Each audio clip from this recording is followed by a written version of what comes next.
Hey guys, what is up? I'm so stoked because we are here with day tres.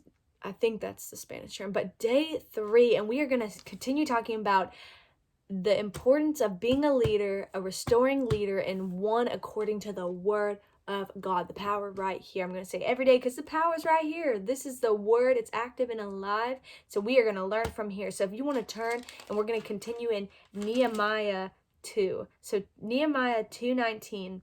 In 19, it is listing a bunch of people. And to give you guys a background, Nehemiah, continuing on with what we've been talking about, Nehemiah has been called by the Lord to go restore the wall of Jerusalem. So he brings a crew, he brings a team, and as he is restoring the wall, he encounters opposition. People come and start ridiculing him and his team. People start mocking him. And when you're reading in 9, it says, "They mocked and ridiculed us. 'What is this you are doing?' they asked. 'Are you rebelling against the king?' I answered them by saying, 'The God of heaven will give us success. We, his servants, will start rebuilding. But as for you, you have no share in Jerusalem or any claim or historic right to it.'" Whoa. Did you hear that? He just mic dropped on them. He said, I answered by saying, "The God of heaven will give us success, and we will be servants that will start rebuilding."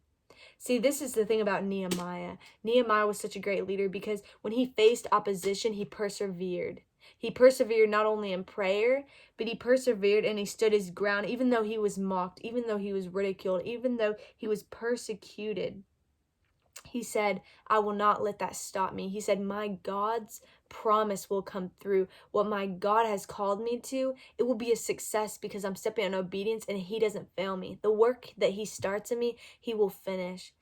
And so today I want to encourage you, any of you that have now heard the voice of God and you're stepping out in obedience, and now maybe you're starting a new ministry, or you're in a time where you're starting a Bible study at school, or you're doing something for the Lord and you feel like there's opposition, you feel like people are making fun of you, you feel like there's almost a wall, you feel like things are coming against you and you don't know what to do about it. And I want to encourage you that the enemy comes to steal, kill, and destroy. It talks about that in John. The enemy comes with an attack because you have a target on your back. And it's like robbers in the middle of the night. They don't come to just say, "Hey, what's up?" But they come in a house for one reason and one reason only, and that's to steal something of value. That's to steal something expensive, something of value, something that is important. And so the enemy is not coming to just say hey to you, but when you are doing something in obedience and stepping out with what God says and what he's calling us to do, we are going to face opposition. We are going to face hard things. We are going to face even attacks from the enemy, much spiritual warfare, because we have a target on our back. We are headed the right way. He is trying to steal something from us. The enemy is trying to take something from us because he's like, whoa, whoa, whoa, whoa. You see that Christian? That Christian has been activated. He's actually doing what God has told him to do. We got to go get them. And they try attacking us because they know we are doing the right things. They know that we have something valuable on our backs, and that's why they're coming at us. That's why we have a target on back. So take that as an encouragement and not a discouragement when you face opposition, that you are headed in the right direction. And so he believed, Nehemiah over here believed, that even when people mocked and ridiculed him, that the God of the heavens would give him success. That if it's a God dream, God will provide. He will make it through.